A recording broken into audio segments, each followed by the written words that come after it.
Guys, I am so constipated over Deltarune. Like, I want more, motherfucker. Like, I kind of feel cheated on, or I don't feel cheated. Fucking, the dude, our glorious master Toby Fox has, like, given us these free games for, like, it's been like 6 or 7 years since fucking Deltarune 1, like, was shadow dropped, right? Like, I've been able to ruminate over, like, this cool choices don't matter, insidious shit for, like, years, for free. And I finally get to pay the guy, and you know, he gives us more content and stuff, but like, I'm getting edged really hard right now, and I don't know how long I can handle it. I guess I'll have to handle it for a good year or so, right? Because that's, tag my spoilers when it says the next chapter will come out, but like, honestly, I'm a little disappointed, besides the edging, just like legitimate, like, why didn't you do that kind of shit. Okay, so like, Deltarune 2, the obvious X factor, all the real ones like me will come to appreciate, is the fact that it had like that whole weird route thing. You know, as the payoff to the insidious choices don't matter shit. Like, I finally get to like lash out of my fucking unhappiness in my life, not having choices and shit. Like, in a fictional imaginary world, so it's okay. And even if for some reason I don't have the controls, like as the main character, maybe I can fiddle with people within the world to do things for me. I get to manipulate women, Noelle Holiday. It was so fucking rad and evil and delightfully devious, and it was just fucking great, and I wanted more of it. And I played 3, and okay, no, the real X factor, we're not done talking about Chapter 2 yet, was that it was like this, like, obscure, cryptic Legend of Zelda secret video game thing, where you had to play this really unnatural game of backtracking to places you wouldn't normally do, and just grinding on enemies for no reason to, like, make the thing happen. It was like this, like, the game's, like, way of making it feel like you were breaking the rules and going outside the box by just playing like a fucking weirdo. And, like, it felt really rewarding to have, like, a payoff to all that. Like, obviously, it's all, like, part of the intended experience. Or not the intended experience, you don't have to play the weird route. But it's how the game goes to illustrate or express this feeling of going against the norm. Like, no normal player would do that. The kind of shit you had to do in the weird route, you know, fucking, like, freezing everyone for no reason. And then 3 and 4 didn't have, like, an opportunity for me to, like, go outside the box in that way, which I guess is good for variety. Like, if it was kind of the same thing every time, if we literally got Snowgrave 2, it might have been repetitive. Like how in Chapter 4, the super boss is Gerson, or Garrison, however you pronounce his name, which is good variety, because it's not like some crazy, like, evil, corrupted motherfucker. Like, if every secret boss was some corrupted motherfucker, yeah, that might get old. But in terms of the Snowgravey secret going behind the scenes shit, I wanted more of that, and I didn't really feel like I got it. Like, in Deltarune 3, you have the evil video game Zelda shit you get to play. It's like literally a Zelda game, in that, like, you know, you can even like pivot your fucking sword strikes by just holding an opposite direction from where you were initially striking, and it plays exactly like Zelda. But like, it was too obvious, I thought, like, interacting with those games. I feel like normal players would encounter those kind of things. Like getting an S rank, and then wanting to explore the immediate area, and like, oh, well, I guess I'll interact with this thing. And like, it felt too normal. Like, where's the weird shit?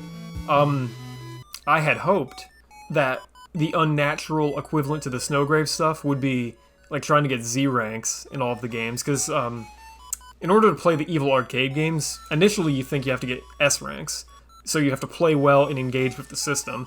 But, like, going by my evil against the grain brain, like, okay, what if I just, like, ignore engagement and, like, try to play like an asshole and get the worst possible ranks? What will happen then? That kind of felt tangential to the kind of shit you had to do in Snowgrave, so I was kind of excited, working my way out, like, to get the Z ranks. In some ways, it was harder than getting the S ranks, because, like, deliberately failing the minigames, like, some of the minigames you can't even, like, fail unless you really try. Like, the cooking one, you can't just stand there and do nothing. You have to play. You can't just let the timer run out because the dude resets the minigame. You have to suck just enough to, like, keep in the game, but, like, it was this awesome thing. It was surprisingly engaging. Trying to get a Z rank, But then I found out it was just like an alternate way to get to the same ending, or the same route. Like, you know, whether you get a Z or an S rank, you get a door that leads you to playing those evil video games, the sword route. And I was just kind of like, oh, okay. That kind of sucks, because, like, I don't get to feel like a clever genius, you know? I mean, this isn't, like, about, like, a fucking, like, I want to do things other players don't do. It's like the way the video game is, like, getting me to not do things that are normal. And, like, I feel like you should get a different reward for trying to get a 0 on your fucking test, right? Because I saw this really badass comment. I don't know if it was a quote or something. Like, you need to know the answers to get a 0. Like, so I was pretty disappointed by that. It was a lot of the imagery and stuff was cool, you know, like you know, scrolling through the endless forest, and, like killing your friends in the video game, and Chris looking back on the screen. It was all like really cool, but like I didn't feel as like sucked in as I was, because like I didn't have to work too hard to get here, you know.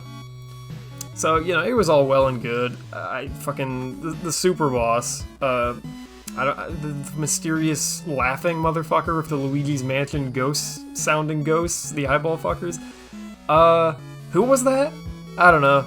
It didn't feel as like I didn't really understand what was going on in the same way like I knew who I was fighting when it came to like Jevil and Spamton. Like you just kind of walk in the room, the final dungeon in the Evil Arcade game, and it's like, I am the guy who has the Shadow Mantle, and you're like, okay, I'll fight you, I guess. And I didn't feel as sucked in as I wanted to be. And then you fight the Knight, which is like, I guess the real super boss of the route, and you just kind of like, again, he's not like hidden or anything, he's just there. Or they's there, I don't know. It could be fucking Noelle's mom in disguise or some shit. I don't fucking know. Like, the Knight, like, yeah, it was a really good fight, but like, I don't know, maybe like, would it have been lame if they hid the Knight? Probably, I don't know. Fucking, one of the best things about 3 and 4 was that it got me to give more of a shit about the on-the-surface narrative, like the friendship wins the Undertale narrative. There was a lot of good drama in that regard. I just like, you know, I just want everything. I want more, you know? Like, I really enjoyed the Snowgrave stuff. I would like more of it. So, like, you know, I'm just a little disappointed. Like, instead of getting the thing I wanted, I'm getting, like, a different thing. And it's like, oh, that's nice, I suppose. The other thing being the conventional Undertale narrative, where power, friendship, and, you know, the shit with, like, you know, the good drama with, like, Susie learning how to, you know, use healing magic because he wants to be more useful than just the meathead, you know?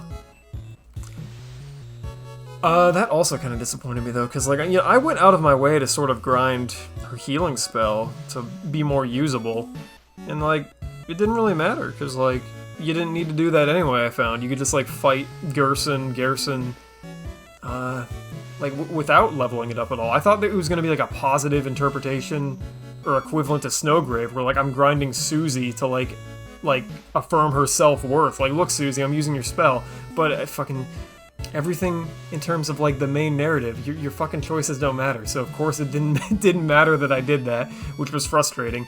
I didn't like being brought back to the square I was in when I first played Deltarune 2, and I was feeling constipated back then, before I knew Snowgrave existed, because, like, yeah, I played through the on-the-surface narrative, where you fight Queen, and, you know, the giant robot battle, and all the characters are like, wow, wouldn't it suck to be controlled? I'm never gonna be happy if I'm controlled by someone else. And, you know, me, the game player, I'm like, haha, yeah, I get it. I'm not happy right now. I'm being controlled. I don't like it.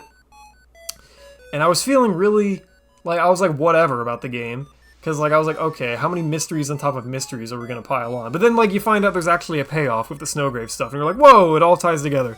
So I was satisfied back then with, like, the Snowgrave shit. It, like, made the game. It saved the fucking game for me. Or didn't, that's putting it, you know, that's saving the game. That would be too dramatic. You know, Chapter 2's fine on its own, but, like, Snowgrave really, like, you know, it's light and darkness of storytelling. You can't have one half without the other.